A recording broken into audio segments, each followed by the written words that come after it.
आंतरिक शक्ति में यात्रा करते हुए हम काफी आगे बढ़ चुके हैं।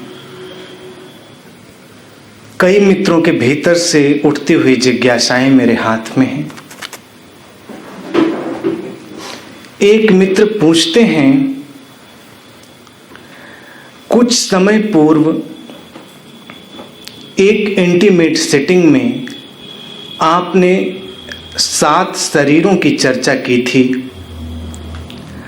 पुनः उन शरीरों के बारे में तथा उनका उस ऊर्जा शक्ति के रहस्यों से क्या अंतर संबंध है, इस बारे में बताने की कृपा करें।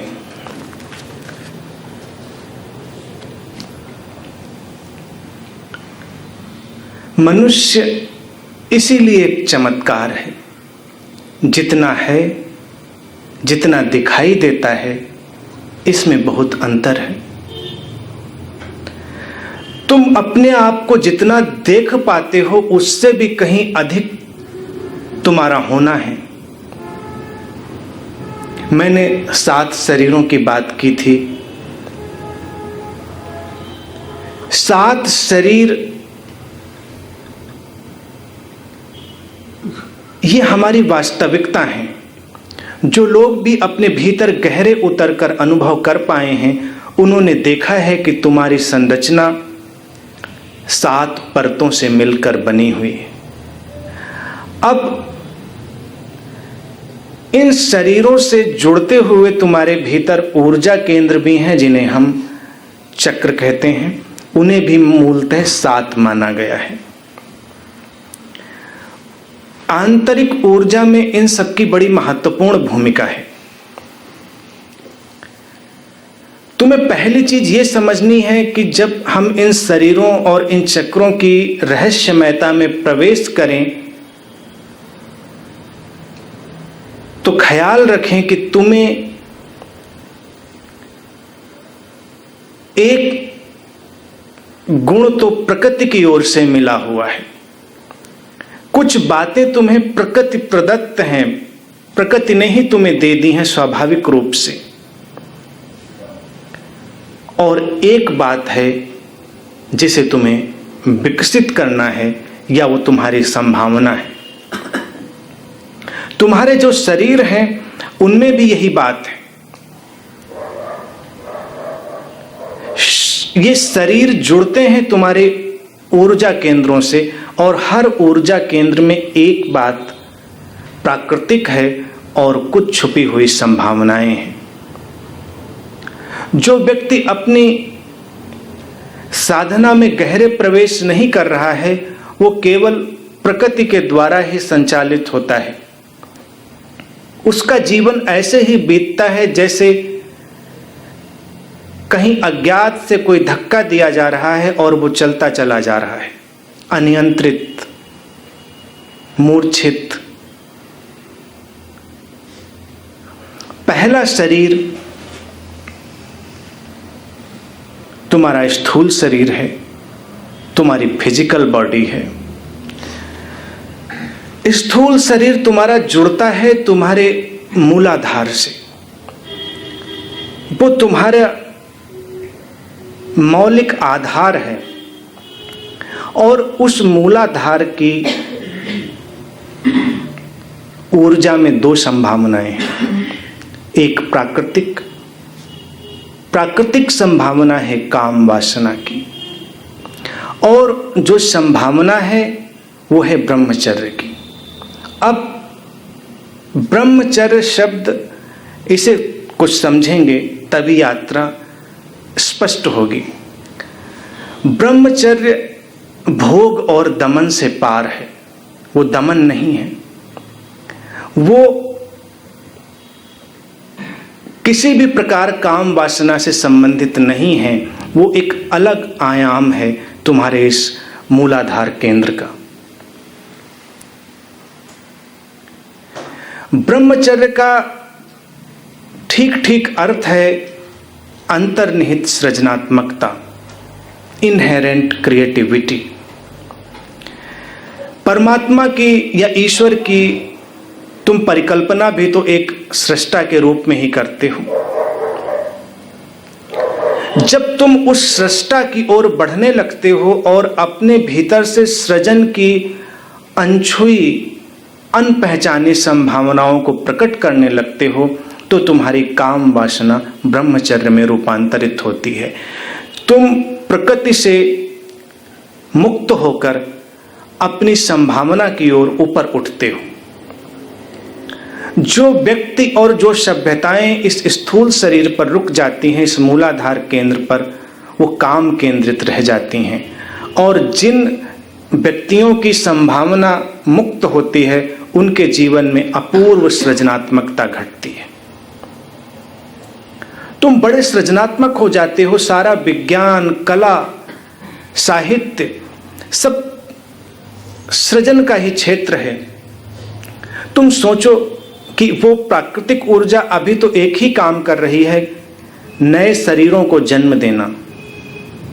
फिर उसी ऊर्जा का उपयोग करके तुम एक वैकल्पिक विश्व की रचना करने लगते हो।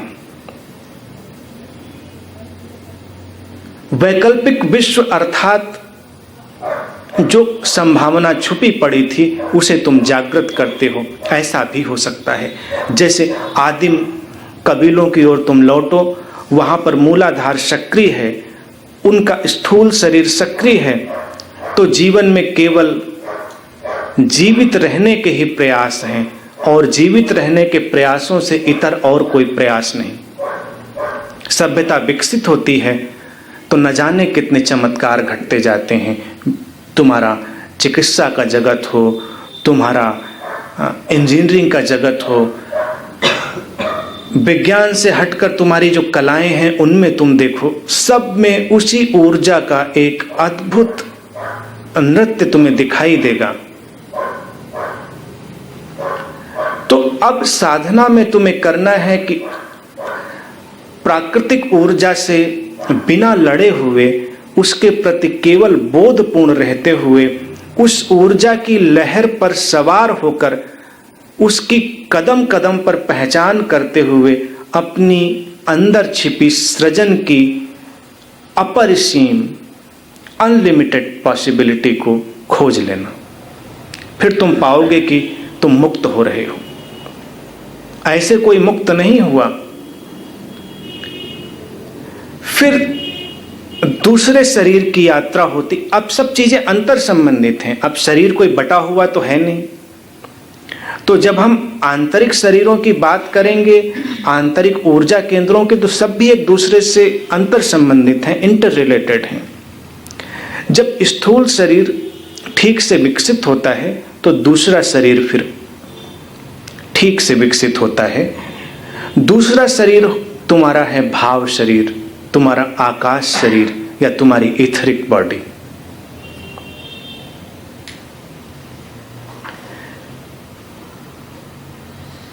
तुम्हारा ये भाव शरीर तुम्हारे स्वाधिष्ठान चक्र से जुड़ा हुआ है। इस ऊर्जा केंद्र पर जो ऊर्जा है, उसकी जो प्राकृतिक घटना है वो है मोह, घृणा, हिंसा, भय।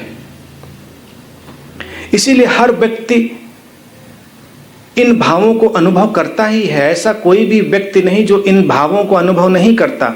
मोह से गुजरता है, मोह को प्रेम समझने की भूल से गुजरता है, घृणा से गुजरता है, घृणा को भी प्रेम समझने की भूल से गुजरता है, हिंसा से गुजरता है और अपनी हिंसा को अहिंसा समझने की भूल से गुजरता है। ये एक मूर्छित असजग व्यक्ति की घटना है। अब इसी ऊर्जा केंद्र और इसी शरीर पर जो छुपी हुई संभावना है, वो जब वो करवट लेती है तो तुम्हारे जीवन में प्रेम आता है, तुम्हारे जीवन में क्षमा और करुणा आती है, तुम्हारे जीवन में पहली बार अहिंसा आती।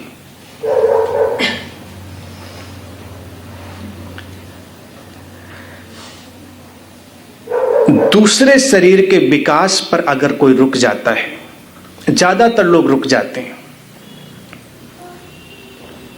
तो उनका जो स्वाधिष्ठान चक्र है बस उतनी ही सक्रियता होती है और इससे आगे की सक्रियता बहुत कम लोगों में पाई जाती है। यहां तक एक पार्श्विक तल है। पार्श्विक तल कोई निंदात्मक शब्द नहीं है। पार्श्विक का अर्थ है बंधन से भरा हुआ तल, जहां पर बंधन इतने गहरे हैं कि तुम्हें वो खींच लेते हैं। तुम्हें उनसे ऊपर उठने के लिए बहुत अधिक सजगता की आवश्यकता होती।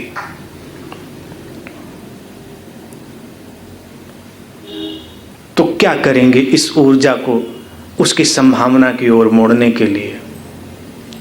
हर केंद्र और शरीर में एक ही सूत्र याद रखेंगे, न भोग न दमन, जागरण, जागृति, अवेयरनेस, अवेकनिंग। तुम्हारे अंदर मोह की तरंगे हैं, तुम्हारे अंदर घृणा की तरंगे हैं, तुम्हारे अंदर हिंसा की तरंगे हैं। उनके प्रति दमन का काम नहीं करेंगे, उनको केवल अनुभव करेंगे वो कैसी हैं, कैसे काम करती हैं। फिर तुम देखोगे कि वहीं से दूसरी संभावना भी प्रकट होने लगती है। दूसरी संभावना हमेशा पास में ही होती है, लेकिन हम उसे जागकर कभी देखते नहीं। और यही हैरान करने वाली बात है। यही पार्श्विक तल है। पास यही है कि तुम्हें वो जागने ही नहीं देती। तुम जागने की बातें भी सोए सोए करते हो। जब दूसरे तल पर तुम सक्रिय होते हो तो तुम जागरण की बातें भी सोए सोए करते हो। बहुत सारे ऐसे धार्मिक लोग तुम्हें मिल जाएंगे जो सारी धार्मिक बातें कर रहे होंगे, लेकिन तुम अगर उनकी सतह को कुरेदोगे तो उनके भीतर यही प्राकृतिक संभावनाएं, हिंसा की, घृणा की, मोह की, बाहर निकलकर फूट पड़ेंगी। इसीलिए तो धर्मों ने व्यक्तियों को इतना लड़ाया, क्योंकि वो इस दूसरी परत को भेद नहीं पाए। तुम इस दूसरी परत को भेद दो, इसमें किसी की रुचि नहीं है। कोई नहीं चाहता, न तुम्हारे धर्मगुरु न तुम्हारे राजनेता। क्योंकि अगर तुमने इस दूसरे शरीर और दूसरे चक्र की संभावना को उपलब्ध कर लिया तो तुम एक व्यक्ति होने की ओर बढ़ जाओगे। तुम्हारा शोषण संभव नहीं रह जाएगा। तुम्हारे भीतर पहली बार आंख जन्म लेगी। अभी तो तुम पराई आंखों से देखते हो, बल्कि कानों से देखते हो, आंखों से भी नहीं। कानों से कैसे देखते हो? कभी इसे सजग होकर देखा है कि जो तुम सुनते हो उसमें भी तुम उतना ही भरोसा करते हो और जो तुम देखते हो उसमें तो भरोसा करते ही हो।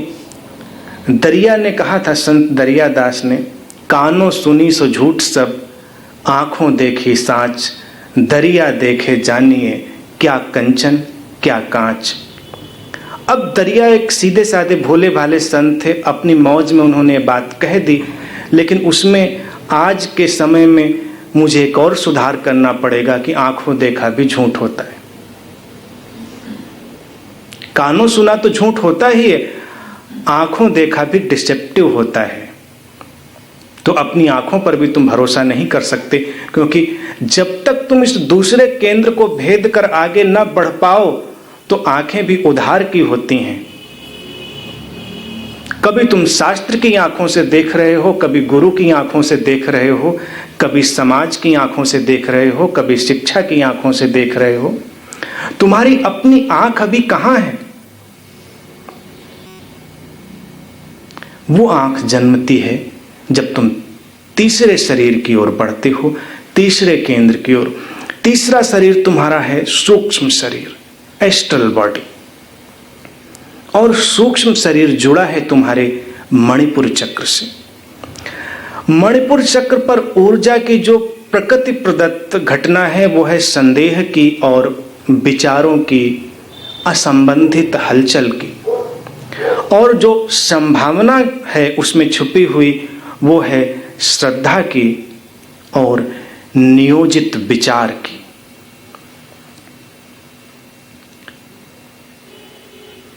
सामान्यतया तीसरे तक लोग थोड़ी बहुत छलांग ले लेते हैं और तुम देखोगे कि तीसरे के करीब आते आते तुम बहुत संकालु हो जाते हो, तुम संदेह से भर जाते हो।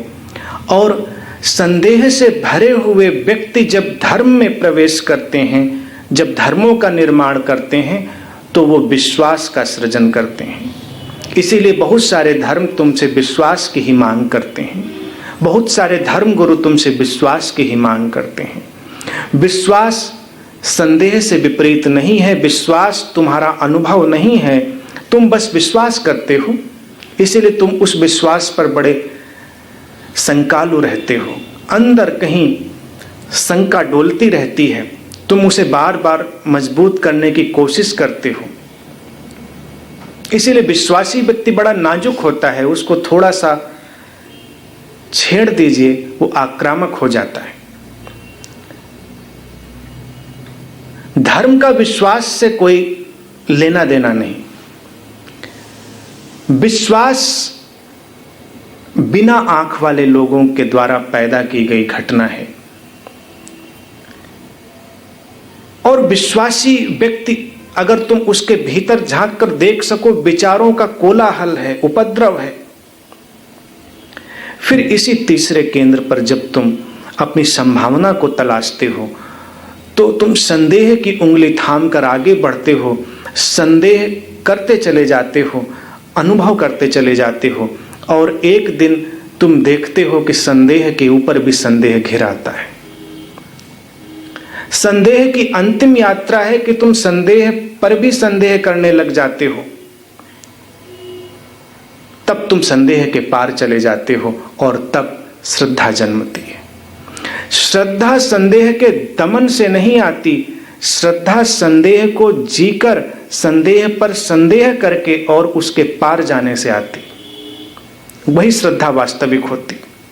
फिर उस श्रद्धा को तुमसे कोई छीन नहीं सकता, उस श्रद्धा को तुमसे कोई हिला नहीं सकता।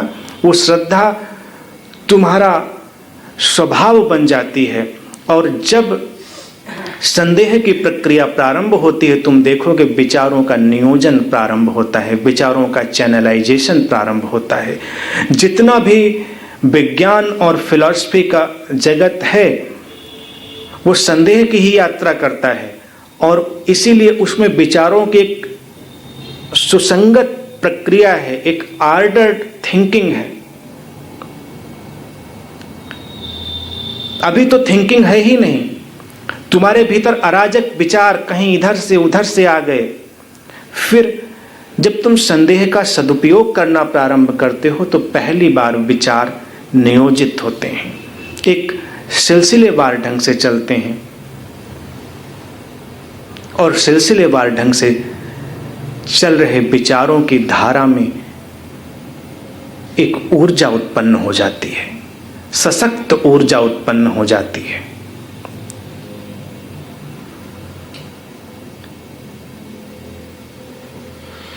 यहां तक सारे सामान्य लोगों की यात्रा संभव है। इसके बाद तुम्हें गहरे जाना होगा, इसके बाद तुम्हें ध्यान का और साधना का गहरा प्रयोग करना पड़ेगा, तब तुम इसके आगे जा पाओगे।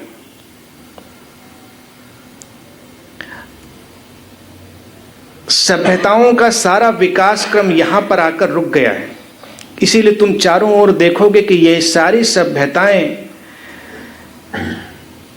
संदेह और विचारों की हलचल के चारों ओर घूम रही हैं। ज्यादातर धर्म इन संदेह और विचारों की हलचल के आसपास घूम रहे हैं। फिर जब तुम एक बार इस विचारों के नियोजन से शक्ति अर्जित करोगे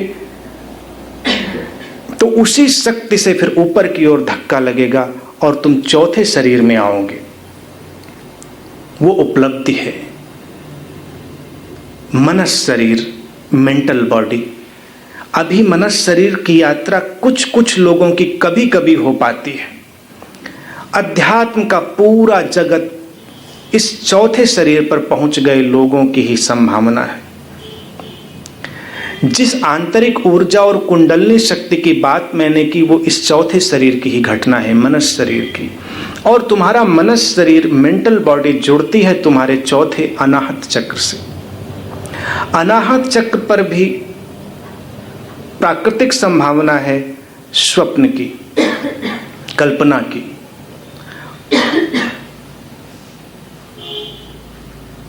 और वो भी ठीक ठीक से सक्रिय नहीं होती। 3 तक तो सक्रियता भी तुम्हारी पकड़ में आती है, और चौथे तक आते आते तुम देखोगे कि स्वप्न भी तुम्हारा स्पष्ट नहीं है और तुम्हारी कल्पना भी स्पष्ट नहीं। स्वप्न भी तुम्हारे अस्पष्ट हैं और कल्पनाएं भी धुंधली, बिखरी बिखरी सी, लेकिन ये प्राकृतिक है। संभावना है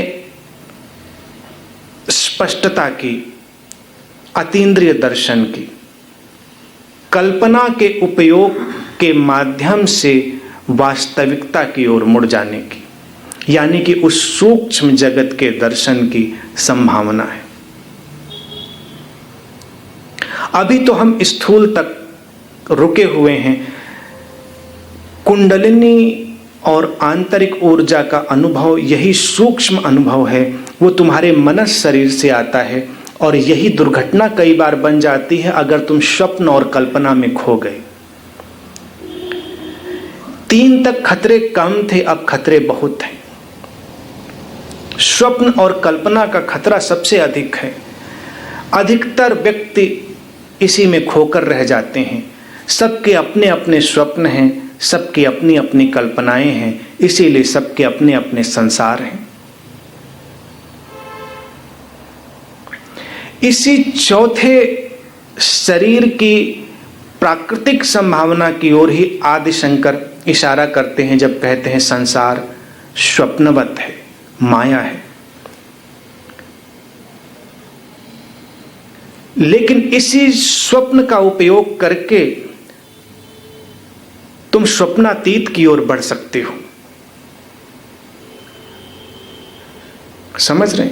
चौथे तक जब हम आ गए हैं तो यहां तक द्वैत काम कर रहा है, ड्युअलिटी वर्क कर रही है। और फिर तुम थोड़ा नीचे लौटो अंतर संबंध की ओर। अगर किसी की काम वासना विकृत हो जाए तो फिर ये 4 शरीर तक विकृति बड़ी तेजी से दौड़ती चली जाती है। काम वासना विकृत हुई तो व्यक्ति के अंदर घृणा, हिंसा, मोह, पजेसिवनेस, ये सारी भावनाएं प्रखर होकर आ गईं, वो उनमें सक्रिय हो गया। तीसरे की ओर बढ़ा तो उसके विचार अनियोजित हो गए, अनियंत्रित हो गए। हर व्यक्ति पर संदेह करने लगा। इसीलिए प्रेमी संकालु हैं, संदेही हैं, क्योंकि उनकी काम वासना की ऊर्जा नियोजित नहीं है, उससे वो मुक्त नहीं है। हर प्रेमी एक दूसरे पर शंका करता है, संकालु।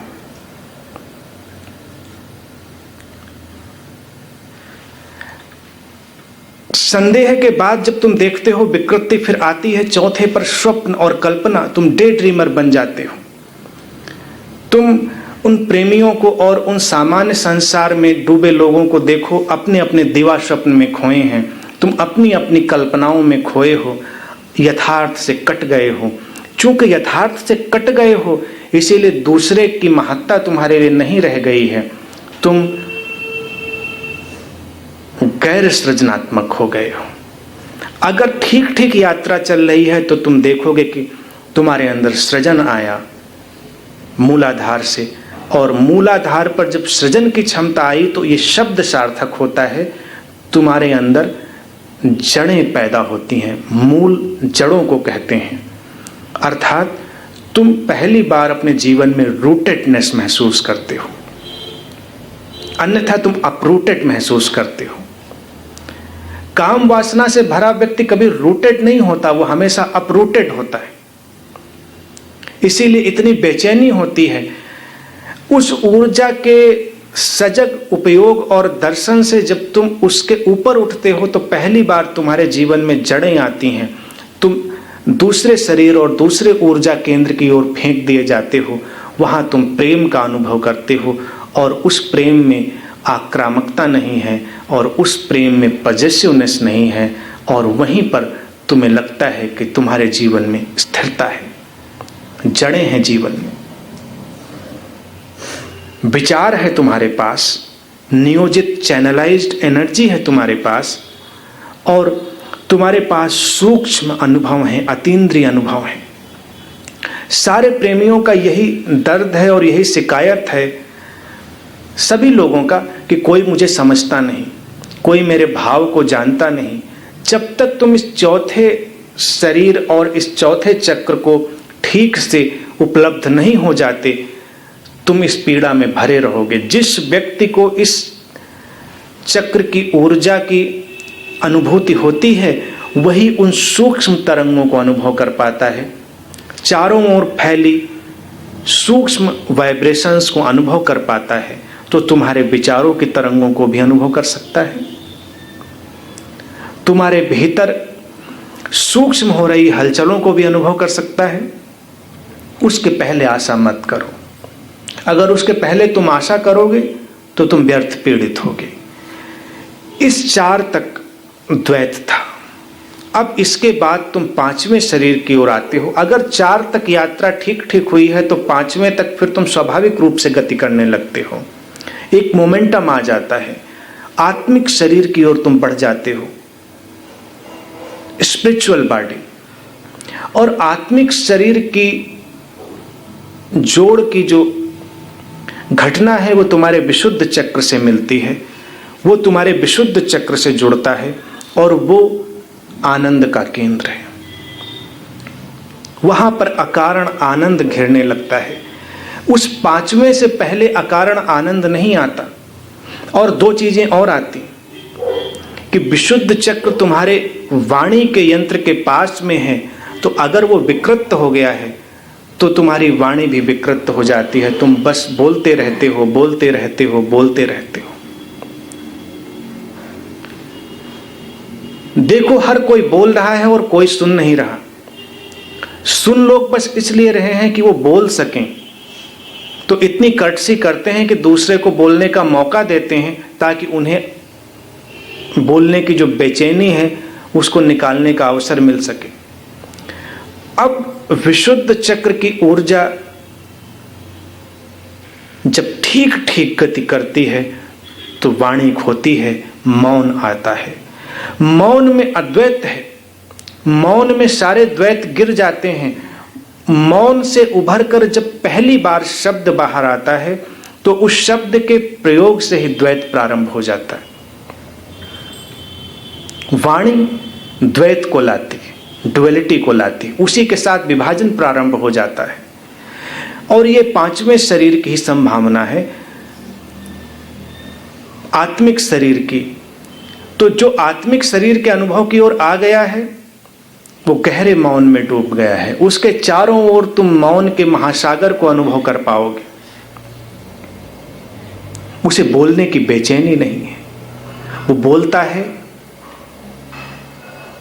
तो अपने मौन के साथ बोलता है।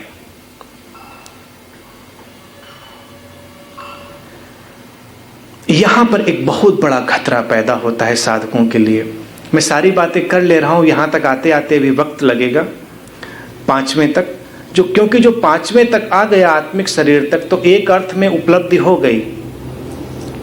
तुमने अपनी आत्मा को उपलब्ध कर लिया।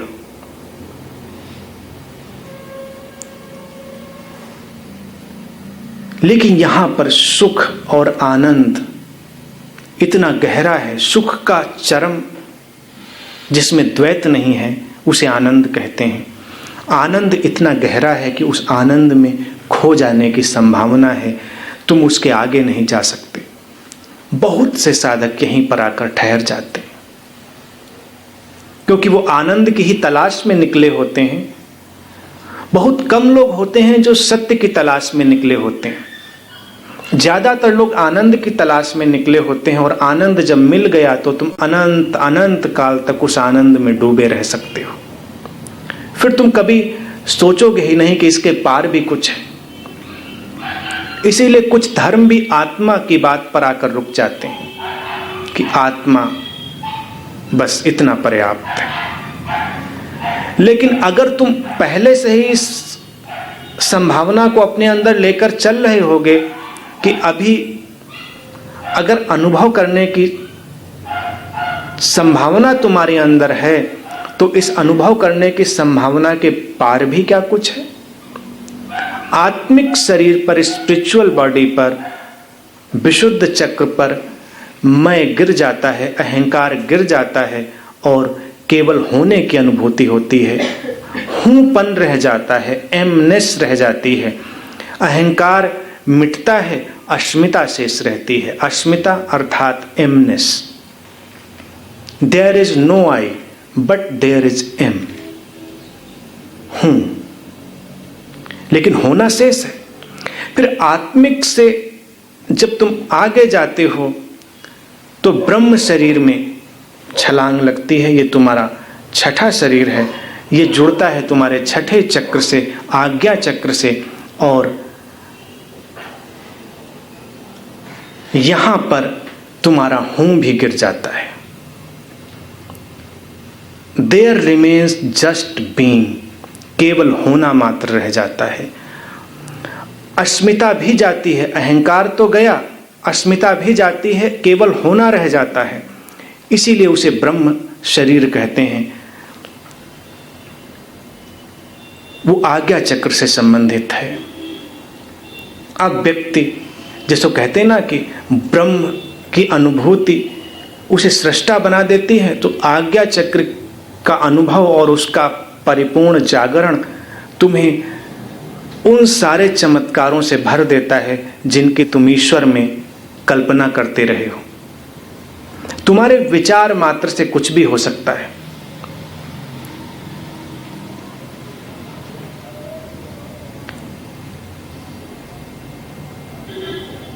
इस छठे शरीर तक आ गए लोग ही ब्रह्मज्ञानी कहे जाते हैं कि ब्रह्म ज्ञान को उपलब्ध है। और होने का अनुभव इतना प्रगाढ़ है, इतना गहरा है कि इसके पार जाने को तो शायद ही कोई सोचता है। इसीलिए ब्रह्मज्ञानी शब्द भी हमारे यहाँ बहुत ही महत्वपूर्ण हो गया है, बहुत आदरणीय हो गया है। वो है भी, लेकिन वो अंतिम बात नहीं है। एक संबुद्ध मित्र जिसे मैं कहता हूं, वो इसके भी पार जाता है, ब्रह्म ज्ञान के। ब्रह्म ज्ञान अर्थात इनलाइटनमेंट। तुम इनलाइटेंड हो गए हो। छठे शरीर की उपलब्धि तक, आज्ञा चक्र के परिपूर्ण जागरण तक तुम आत्मज्ञानी हो गए हो, ब्रह्म ज्ञानी हो गए हो, इनलाइटेंड हो गए हो। लेकिन अभी सातवां शरीर शेष है। सातवें शरीर को निर्वाण काया कहते हैं, या उसे बॉडीलेस बॉडी कहते हैं, और वो तुम्हारे सहस्रार से जुड़ता है। सहस्रार सातवां चक्र है, और अहंकार गया था, अस्मिता गई थी, होना मात्र रह गया था, बीइंग रह गई थी, और अब बीइंग भी जाती है, नॉन बीइंग में तुम एंटर कर जाते हो। From being to non being.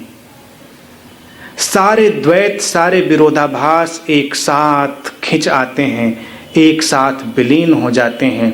अंधेरा और प्रकाश, जन्म और मृत्यु, शरीर और शरीर के पार, स्थूल और सूक्ष्म, सब एक साथ विलीन हो जाते हैं। ये निर्वाण काया है, इसीलिए इसको सहस्रार से जोड़ा है। अब ये अंतिम बिंदु है। ब्रह्म ज्ञान को भी वो पार कर गया। न ज्ञान रहा, न ज्ञानी रहा, शून्य, महाशून्य में खो गया। ये एक संबुद्ध मित्र की अवस्था है। संबुद्ध मित्र ब्रह्म ज्ञानी नहीं है, वो उसके भी पार चला गया है, ब्रह्म के भी पार। अब ब्रह्म शब्द, अब पिछली बार मुझसे कोई पूछ रहा था ब्रह्म शब्द क्या है। ब्रह्म शब्द ऐसा है जैसे आइंस्टीन का फार्मूला E=mc²। वो विज्ञान ने खोजा तो उधर तुम्हें दिखाई देता है, और इसे अध्यात्म विज्ञानियों ने खोजा, इसीलिए ये केवल अध्यात्म की ही संपत्ति है। इसका कोई पैरेलल ट्रांसलेशन नहीं है, इस शब्द का कोई भी तर्जुमा नहीं है। ये केवल अनुभूति है, और ये अनुभूति उस दहलीज पर है जब अनुभोक्ता भी मिट रहा होता है। एक्सपीरियंस और एक्सपीरियंसर जा रहा है। तो ये 7 शरीरों की यात्रा है, यही आंतरिक ऊर्जा की यात्रा है। तुम एक एक शरीर और एक एक चक्र की प्राकृतिक और छुपी हुई संभावना के साथ प्रयोग करो तो तुम 7वें तक जरूर पहुंचोगे। 4 तक तुम प्रयोग कर पाओगे, 4 के बाद फिर तुम खींच लिए जाओगे, अस्तित्व सहयोगी हो जाएगा। 4 तक द्वैत काम करेगा, द्वैत में तुम्हारी सक्रियता रहेगी। फिर 4 तक अगर तुम काम कर लेते हो, शेष तुम अस्तित्व के ऊपर छोड़ सकते हो। एक अन्य मित्र ने पूछा है, आंतरिक ऊर्जा या कुंडलिनी शक्ति को कई जगह प्रायः सर्प के प्रतीक से प्रदर्शित किया गया है और कहीं कहीं इसे अग्नि के प्रतीक से भी दर्शाया गया है। इन प्रतीकों में एक साधक के लिए क्या संकेत छिपे हैं?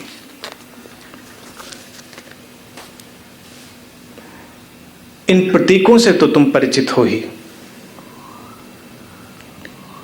सभी धर्मों ने करीब करीब जब कुंडलिनी शक्ति को या आंतरिक ऊर्जा को प्रदर्शित किया है तो सर्प का प्रतीक चुन लिया है,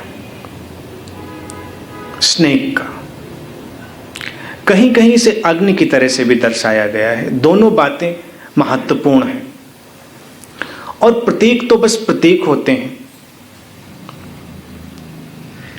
प्रतीकों के बारे में बहुत जिद नहीं करनी चाहिए, क्योंकि उसमें बस कुछ संकेत होते हैं, वो बस संकेत मात्र हैं। सर्प का प्रतीक बड़ा ही सुंदर और अद्भुत है। अब क्यों ये प्रतीक गढ़ लिया गया होगा? क्योंकि जब साधक अनुभव कर रहे होंगे तो उनके आसपास बहुत सारे पशु पक्षी होंगे, सांप भी होगा, तो उन्होंने सांप को देखा होगा और अपने अनुभव से उसका मिलान किया होगा। जैसे मार्शल आर्ट में बहुत सारी जो तकनीकें हैं वो बहुत सारे पशुओं और पक्षियों पर आधारित हैं। उसमें एक स्नेक फाइटिंग भी है टेक्निक, सांप की तरह से आक्रमण करना। अब सांप को अगर तुमने देखा है तो तुम्हें बहुत सारी प्यारी सी चीजें दिखाई देंगी। सांप एक बड़ा प्यारा सा जीव है, बड़ा भोला, बड़ा मासूम। अब आज के युग की विडंबना है कि सांप कहीं दिखाई नहीं देता। तुम जू में जाते हो उसे देखने के लिए, लेकिन अगर उसे तुम अपने नजदीक से देखो तो तुम्हें दिखाई देगा कि उसकी गति बड़ी स्मूथ होती है। कब में वो सरक कर आगे बढ़ गया तुम पता ही नहीं लगा पाते, सरकता है। अंदर की जो कुंडलिनी है, जो आंतरिक ऊर्जा है, जब वो जागती है तो वो भी ऐसे ही सरकती है, चलती या दौड़ती नहीं है। उसमें कोई पदचाप की आवाज नहीं आती। वो कब सरक गई ऊपर तुम्हें पता ही नहीं चलता। और सांप के साथ अगर तुमने कभी उसे नजदीक से देखने का अनुभव पाया हो या कभी पाओ तो एक प्रयोग करके देख सकते हो कि वो तुम्हारे विचार से बहुत अधिक प्रभावित होता है। उसकी जो एक्स्ट्रा सेंसरी पावर है, अतीन्द्रिय जो संवेदनशीलता है, वो बहुत अधिक है। वो तुम्हारे विचारों को बहुत अधिक अनुभव करता है। अन्य किसी पशु पक्षी में इतनी प्रगाढ़ संभावना नहीं। तुम सांप उधर बैठा है, तुम यहाँ बैठकर उसे मारने के बारे में सोचो। अभी तुमने सोचा है और वो गति प्रारंभ कर देगा। तुम उसके प्रति आक्रमण की भावना से भरो और वो अपना फन उठाने लगेगा, वो आक्रामक होने लगेगा। तुमने अभी सोचा ही था। यही है तुम्हारी आंतरिक ऊर्जा के साथ तुम्हारे विचार का भी संबंध, जिसकी चर्चा मैं आंतरिक शक्ति के पहले आयाम में कर चुका हूं कि तुम्हारे विचार और तुम्हारी शक्ति सक्रिय होने लगती। किसी केंद्र पर तुम्हारे विचार का फोकस होता है और वो केंद्र सक्रिय होने लगता है। जो शक्ति अंदर सोई पड़ी है वो तुम्हारे विचारणा से ही सक्रिय हो जाती। सांप भी यही करता। तो बड़ी मिलती जुलती उसके जो लक्षण थे, इस कारणों से चुना गया।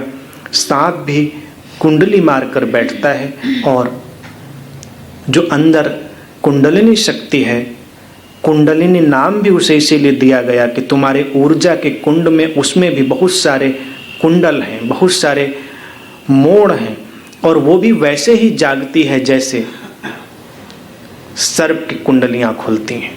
अब सर्प जितना मासूम है उतना ही खतरनाक भी, उसमें विष भी है। इसी तरह से तुम्हारी आंतरिक ऊर्जा है, वो जितनी सरल है, तुम्हारे जीवन को चलाने में जितनी सहज है, अगर वो विकृत हो जाए तो उतनी ही खतरनाक भी है।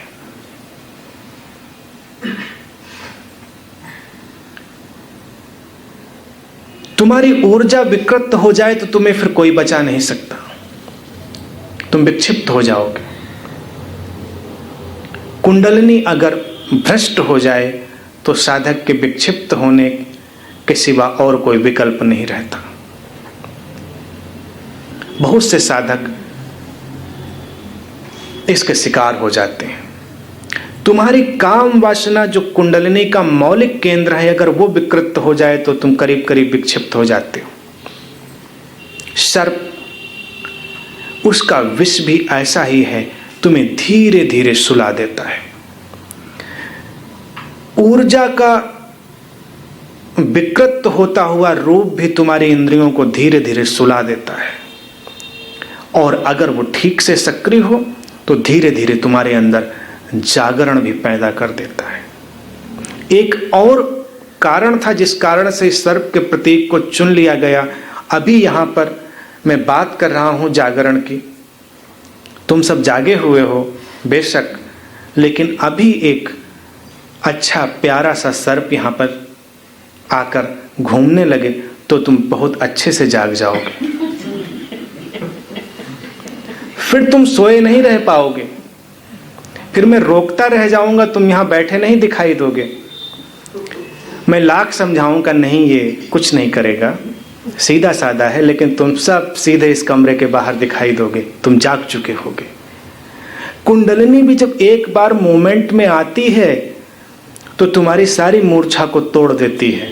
जैसे एक सर्प का प्रवेश तुम्हारी नींद को तोड़ देता है। आधी रात को घनघोर नींद के बीच पता चल जाए कि कमरे में सांप घुस आया है, आंखों से नींद ऐसे गायब हो जाती जैसे तुम बरसों से सोए नहीं, सजग चौकन्ने। ऐसे ही जब कुंडलिनी जागृत होती है तो तुम इतने चौकन्ने, इतने सतर्क हो जाते हो कि मूर्छा फिर वहां प्रवेश नहीं करती। इसलिए भी प्रतीक चुना गया। और भी बहुत सारे कारण हैं, अब सारे कारणों में नहीं जाते हैं। अब अग्नि के प्रतीक को देख लें। अग्नि का प्रतीक वो भी बड़ा सुंदर प्रतीक है।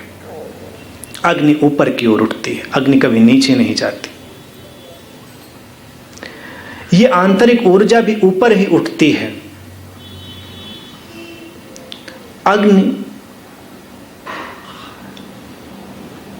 ऐसी घटना है जो प्रतीत होता है कहीं छुपी पड़ी है, उसे बस केवल जागृत करना होता है। जैसे कुछ सूखी लकड़ियां पड़ी हैं तो उन लकड़ियों में आग छुपी है। तुम कहोगे आग कहाँ है इसमें? तुम उन लकड़ियों को रगड़ना प्रारंभ करो और उनके बीच से आग निकल आएगी। ये आग कहाँ थी? वहीं कहीं उन लकड़ियों के भीतर छुपी हुई थी आग। बस तुमने एक बार उनको पूरी शक्ति के साथ आपस में रगड़ा और आग प्रकट हो गई। उसे कहीं से लाना नहीं पड़ता, और फिर जब वो जलती है तो अपने साथ सब कुछ को जलाकर भस्म कर देती है। अग्नि में जो कुछ बचता है वो सारपूर्ण होता है, जो व्यर्थ होता है सब जल जाता है। तो कुंडलिनी की अग्नि जो भीतर है वो भी ऐसी ही है कि छुपी पड़ी है। ये जो शक्ति अंदर छुपी है, ये आंतरिक शक्तियों के घर्षण से, उनके आपस में ठीक ढंग से व्यवस्थित हो जाने से प्रकट हो जाती, और जब जागती है यह अग्नि जल जाती है तुम्हारे भीतर, तो फिर तुम्हारे भीतर का सारा कूड़ा कचरा, सारा व्यर्थ उसमें जल जाता है। जिसकी कुंडलिनी जागृत हो गई है, जिसकी आंतरिक ऊर्जा प्रकट हो गई है, वो व्यक्ति निर्भर हो जाता है, व्यर्थ से मुक्त हो जाता है, वो सरल और साधारण हो जाता है। अब वो किसी भार को अपने भीतर लेकर नहीं घूम रहा है। उसके अज्ञान का अंधेरा उस आग में जलकर नष्ट हो जाता है, और जिसे वो ज्ञान समझता है वो भी जलकर नष्ट हो जाता है।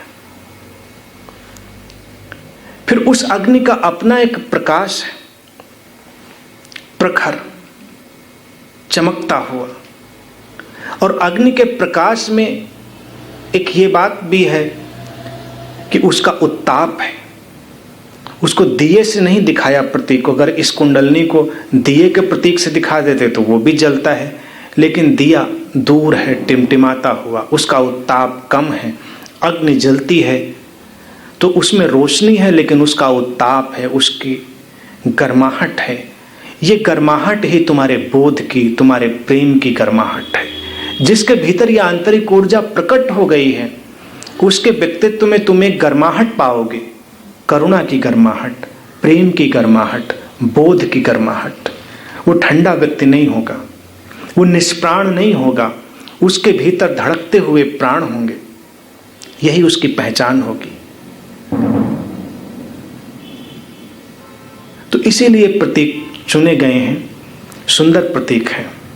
इन पर तुम और मनन कर सकते हो तो और रहस्यों को तुम खुलता हुआ अनुभव कर पाओगे। एक मित्र ने पूछा है, कई बार मुझे अनुभव में आया है कि जब मुझे कर्तापन पकड़ लेता है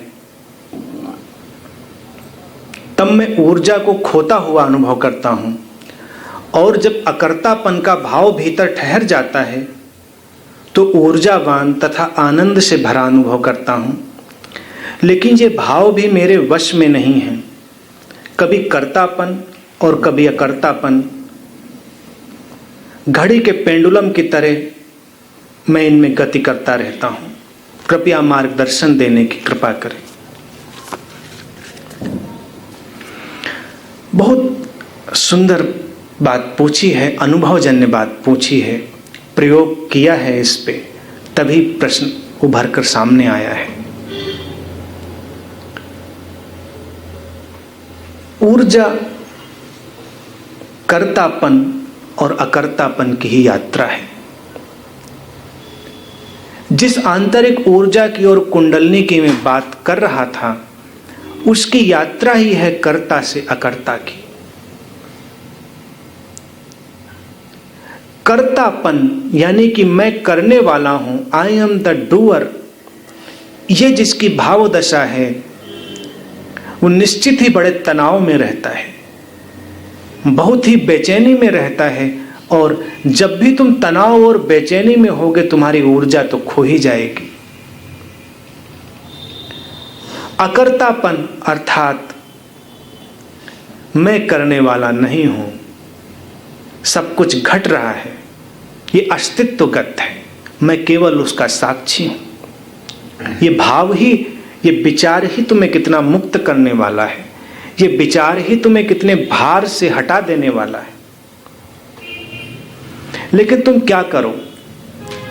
तुम प्रैक्टिस करोगे अकर्तापन की। बहुत से लोग कर रहे हैं। होमवर्क नहीं है कि तुम अकर्तापन की प्रैक्टिस शुरू कर दो। जैसे कुछ लोग सब में परमात्मा देखने की प्रैक्टिस शुरू कर देते हैं, कुछ लोग अकर्ता की प्रैक्टिस शुरू कर देते हैं। ये सारी बेवकूफियां हैं। जो है उसे स्वीकारें, देखें, जीवन की सारी करने की प्रक्रिया को देखें और उसको देखते देखते ही अकर्ता कहीं जन्म लेगा। खिलाड़ियों को खेलते हुए देखें। जब कोई खिलाड़ी बहुत अच्छा खिलाड़ी होता है और अपने खेल को पूरी तन्मयता से खेल रहा होता है तो उस समय वो अकर्ता में चला जाता है। केवल खेल की ऊर्जा है खेल चल रहा है और जैसे ही उसके भीतर विचार प्रवेश करता है, मैं ठीक से खेल पाऊंगा या नहीं, मैं जीतूंगा या हारूंगा, उसकी ऊर्जा क्षीण हो जाती है, उसके हाथ कांप जाते हैं और वो हार जाता है।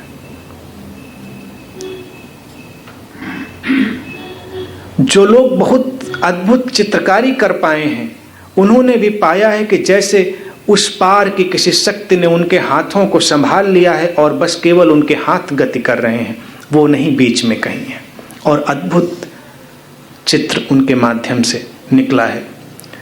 जो बहुत कुशल सर्जन हैं, चिकित्सक जो सर्जरी कर रहे हैं, जो बहुत कुशल हैं उसमें, वो भी इस अनुभव से गुजरते हैं कि उनके हाथ उस समय अस्तित्वगत हो जाते हैं। उनका पूरा फोकस, उनका पूरा ज्ञान, बोध, ऊर्जा सिमट कर इकट्ठी हो जाती है और वो उसका उपयोग करते हैं। अगर उनके भीतर ये विचार प्रवेश करता है कि ये ठीक से मुझसे होगा या नहीं, मैं ठीक कर पा रहा हूं या नहीं, मैंने इससे पहले कितने ठीक ठीक काम किए हैं, कितनी ठीक सर्जरी की है, और उनके हाथ कांप जाते हैं और वो सर्जरी खराब हो जाती है। अगर वो जाग कर देखेंगे तो अनुभव में आएगा। अगर वो अपने आप को अस्तित्व की ऊर्जा में छोड़ देते हैं तो विराट का जो प्रवाह है उनको संभाल लेता है, करता चला जाता है। उनकी पूरी प्रज्ञा, ऊर्जा और शक्ति कार्य बन जाती। कर्ता बीच में होता है, जब डूअर बीच में होता है तो डूइंग कभी परफेक्ट नहीं होती। डूइंग क्रिया तब परफेक्ट होती है जब डूअर नहीं होता, कर्ता नहीं होता, जब तुम नॉन डूअर में प्रवेश करते हो।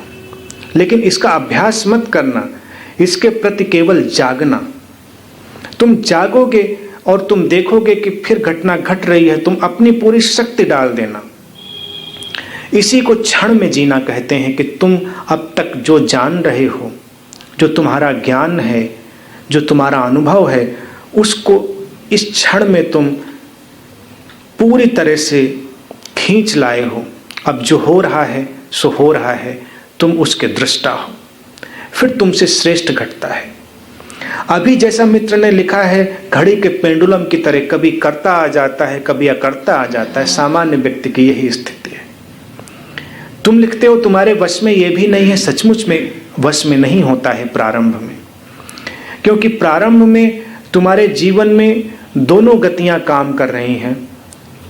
कभी कभी अचानक तुम शिथिल पड़ते हो, विश्राम पूर्ण होते हो, तब अकर्ता पकड़ लेता है, तुम आनंदित हो जाते हो। लेकिन तुम आनंदित होते हो तो तुम आनंदित होने के और प्रयास प्रारंभ कर देते हो। जैसे ही तुम प्रयास प्रारंभ करते हो, कर्ता आ जाता है और आनंद चला जाता है। फिर तुम थके अनुभव करते हो, फिर से ऊर्जाहीन अनुभव करते हो। ये गति ऐसे ही चल रही है। इस गति के प्रति जाग जाना कि ऐसा हो रहा है,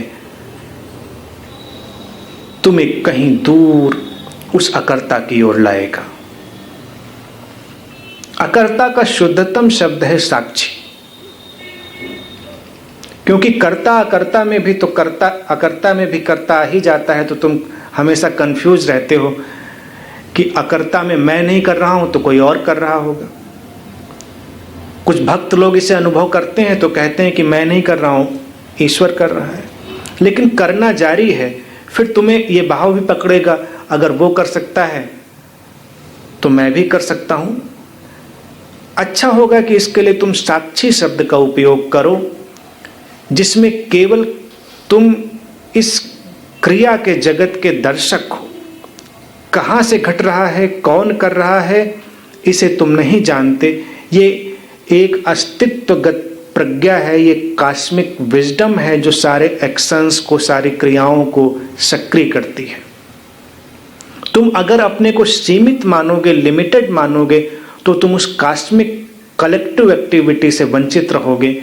अगर तुम अस्तित्व के साथ अपने को बिल्कुल विश्राम पूर्ण छोड़ दोगे तो वो कलेक्टिव एक्टिविटी, वो एक समग्र क्रिया तुमसे घटेगी। उसका प्रभाव बहुत ही व्यापक होगा, बहुत ही गहरा होगा।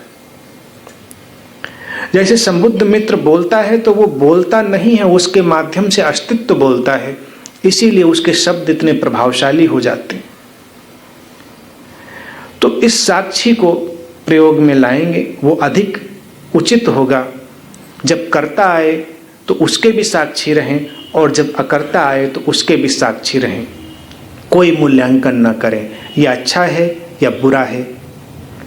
ऊर्जाहीन है तो ऊर्जाहीन होने को अनुभव करें,